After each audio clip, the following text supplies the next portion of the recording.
'n vriend van my het my nou ge-WhatsApp en hy reageer op die video wat ek gemaak het, waar ek gesê het, gee jy om vir jou gesondheid? En hy sê, hy het nou 'n gesprek gehad met van sy vriende wat diabetes het, maar hulle eet verkeerd, hulle eet toebroodjies by die bakke vol. En hy probeer vir hulle vertel van karnivoor en dat jy jou tipe 2 diabetes kan omkeer met die karnivoor dieet.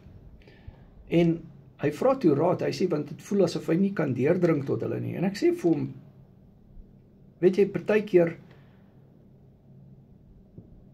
gaan mense eers wag tot daar groot probleme is. Die meeste mense wat met hulle rug teen die muur staan, wat groot metaboliese probleme het, skrik dan so groot en dan wil hulle karnivoor begin doen. En dit is goed, ons help hulle nog steeds. Maar jy moet onthou, diabetes vernietig jou brein. Diabetes vernietig jou hart, dit vernietig jou niere. Diabetes veroorsaak erektiele disfunksie. Diabetes veroorsaak ook kanker. Kanker is geassosieer met diabetes. Hoë vlakke van kanker. Hoekom? Want die suiker. Hoë bloeddruk is geassosieer met diabetes. Hoekom? Want die insulien is te veel en dit opreguleer soutretensie en jy het hoë bloeddruk.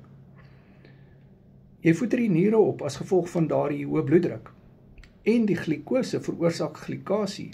En as gevolg van daai insulien wat opgaan, kry jy hoë urinesuurvlakke. So, dit is alles omkeerbaar met die karnivoor dieet. En jy kan afkom van jou medikasies af met die karnivoor dieet in samewerking met jou dokter. Maar jy moet karnivoor reg doen. Anders gaan jy dit erger maak.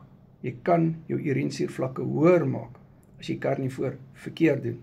So WhatsApp my nommer is in die bio, ek is gesertifiseer deur Revero.health, ek coach al vir 5 jaar op die karnivoor dieet. Ons het die diabetiese bootcamp gedoen. En jy kan daai toegang tot dit kry. Ons het dit opgeneem. Maar doen 'n coaching sessie met my. My nommer is in die bio. Karnivoor keto word coaching, dit werk.